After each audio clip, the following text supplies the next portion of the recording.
right, everybody. Sniper Sports. We're back live from the 808. We shoot you straight. This is Joey, and with me, as always, is Steven. What's going on? Man, big week here. I think the college football season is coming to an end. Bowl games are set, and we got the Final Four teams. Unless you've been hiding under a rock, I'm sure you heard that FSU, Florida State, who went undefeated, is not in the Final Four, and me and Steven are going to give you our thoughts on that. And also the Final Four Heisman finalists, I believe it's Jaden Daniels at LSU, Michael Penix Jr., the quarterback for Washington, Marvin Harrison Jr., talented wide receiver at Ohio State, and of course the guy that's been in college football for like 6 years, Bo Nix, Oregon. But me and Steven are going to talk about those finalists. And first, I'd like to lead the show with the Florida State snub. They went 12-0, I believe, Steven. They ran off their schedule, did what they had to do, took care of business, and were still shunned and didn't end up in the Final Four for the college playoffs. And I just wanted to get your thoughts on that. How do you feel about that? Alabama was actually able to get in, beating Georgia this past week. Also, Texas was able to sneak in there, and they also lost previous this year to the Oklahoma Sooners with Dylan Gabriel out of the 808. But yeah, Steven, I'll start with your thoughts on that. How'd you see that playing out with that decision with the Final Four of the NCAA?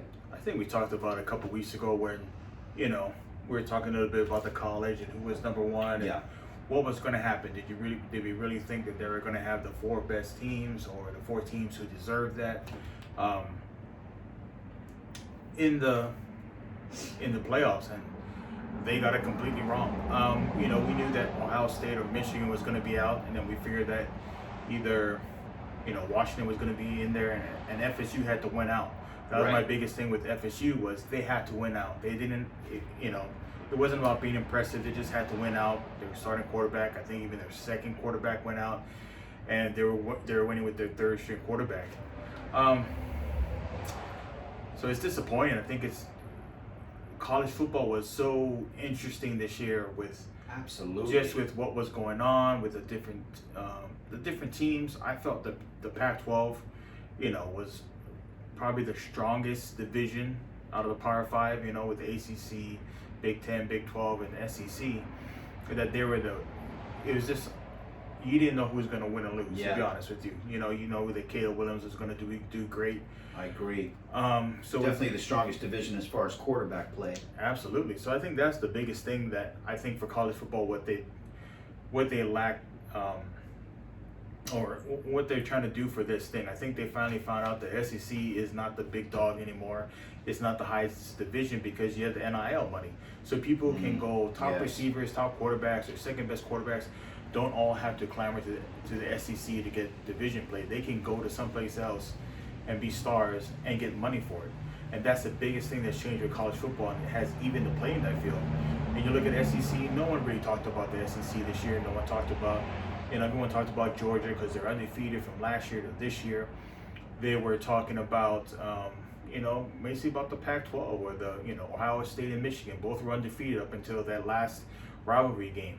People are talking about, you look at the quarterbacks up in the Pac-12, you got Penix, Bo Nixon, those are two finalists for the Heisman. You have Caleb Williams, last year's Heisman.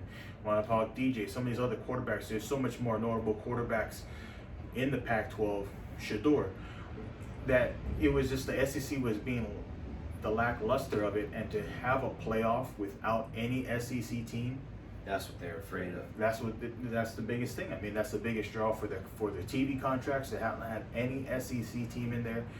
I think it's just they think it's going to look bad for college football because the SEC is pretty much all of the southern states. Not all of them, but majority. I hear what you're saying. Majority of them. So to lose that kind of fan base, not one of them in the SEC, that was bad for their bottom line. Is what you're saying. These are huge fan bases, Alabama and Texas. Yeah. I mean, if you're asking me, I don't think Texas or Alabama should have been in there. If you wanted to leave Georgia in there, I wouldn't have been mad because I think that they're still a better team. Just that one Saturday, Alabama had their number. Alabama has struggled all season long. They struggled against the rivalry game in Auburn. They had a great game against Georgia. If you want to put Ohio State in there, I wouldn't have been mad at putting Ohio State, Michigan, With their only loss being to Michigan. FSU. I think FSU just should have been in there for the 13. It's like, maybe people are scared because their starting quarterback and their second string went out. I just think that it's more, they're scared that the SEC isn't the powerhouse anymore. That's the biggest thing for me, and that's what I got from all this.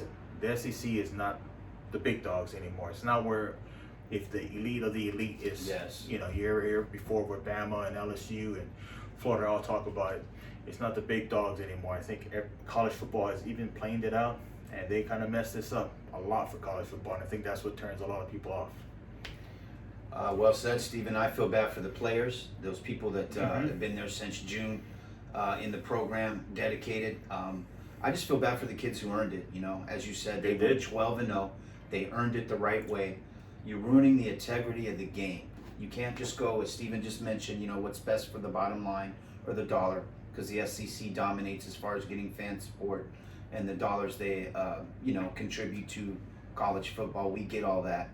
But you got to do what's right here. FSU earned it. They went undefeated on top of losing the quarterback, and I don't like it. Not to mention it's going to have a domino effect.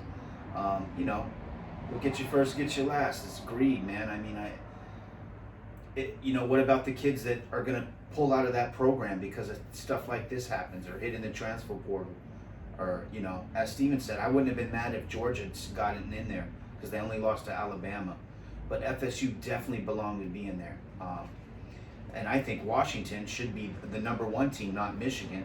I know Michigan went undefeated and beat Ohio State, but other than Ohio State and probably Penn State, who was really a tough team they had all year? Not many. They played teams like, Indiana and, Michigan State, who isn't very good, and just a lot of teams that aren't relative anymore, even though that's been traditionally a popular division. So I still think Washington should be the number one team, but I'm not going to spend too much time on that. Really upset about the Florida State snub, and it's just too bad. They should be in there. I think they're just trying to capitalize. As Steven said earlier, this has been a great year for college football. We've garnered a lot of interest. If you go back to the beginning of this year, it was Colorado and Prime Time coming there, and the buzz, and his son Shador and Shiloh and Travis Hunter, one of the most exciting players in college football. That was hype for a while. And then we had this Washington coming out of nowhere, and Michael Penix. You know what I mean? Big, 6'4", left-handed, throws a nice ball, winning all these games. So we've just had so many things happen this year in college football. To end it on kind of a sour note like this is a little disappointing. I hope they don't continue to do this where they just go with popularity and teams that are just going to be, help their bottom line, which is the dollar. That's really all I got to say about that. It hurts the integrity of the game. If we keep pulling on this thread, pretty soon, you're going to ruin it. You're going to lose the fans, the diehard fans' interest. You know what I mean? It's going to be a popularity contest. It's not fair to the kids. Ironically, it's college football. These are student athletes. Mm-hmm. This is the example we're giving them. So not happy to see that. And that's all I'm going to say about that. Yeah. Moving on to the Heismans. Staying in college football. Me and Steve are going to go over the Heisman finalists. We got Jaden Daniels out of LSU, the quarterback there. Michael Penix Jr., Washington Huskies quarterback. Marvin Harrison Jr., the talented wide receiver out of Ohio State. And also Bo Nix for the Oregon Ducks. Those are the 4 finalists. I don't know. It's going to be a tough call. Me, myself, this year I've watched a lot of college football. I got to give it to Michael Penix Jr. Jaden Daniels, I think, would be a close second. And, even Marvin Harrison had a pretty dynamite year. I think the one to leave off for me that makes the most sense would be Bo Nix, being that this is like his 6th year in college football. And he did play Washington twice and lost. You look at his numbers, he had a great year. But that's just it. In fact, college Heisman is the best player in college football. With that being said, I can't give it to Nix. I'm going to go with Penix, with Jaden Daniels being a close second. Yeah, I agree with you. I think Michael Penix is the runaway Heisman Trophy winner. I don't think that you can really put anyone else near him. I think the closest one for me, though, would be Harrison, just because of the year that he had. He's only had 3 seasons, I believe, where Penix, Daniels, and Nix have all at least 5 seasons. Wow. But for me, for Penix, has to be it.